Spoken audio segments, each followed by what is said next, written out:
আল্লাহর হাবিব সাল্লাল্লাহু আলাইহি ওয়াসাল্লামের মন বড় মলিন হয়ে গেছে। আল্লাহ রাব্বুল আলামিন আরশ আযীম থেকে লক্ষ্য করতে হাবিবে কিবরিয়া রাহমাতুল লিল আলামিনের মনটা বড় মলিন হয়ে আছে।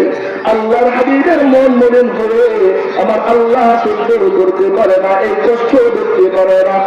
বলেন তো আল্লাহর হাবিবের মন খারাপ সেটা আল্লাহ জানে কি জানে না? সকলে বলে জানে কি জানে না?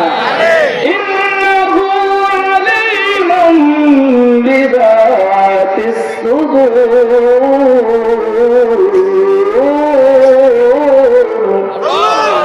আর কথা মনের ভিতরে কি আছে সেটাও জানেন কে? মনের ভিতরে যেটা আছে সেটাও জানে আল্লাহ। মনের ভিতরে কি আছে সেটা আল্লাহ ছাড়া দুনিয়ার কেউ জানে না। জানে জানে না। আল্লাহর হাবিবের মন খারাপ হয়ে গেছে।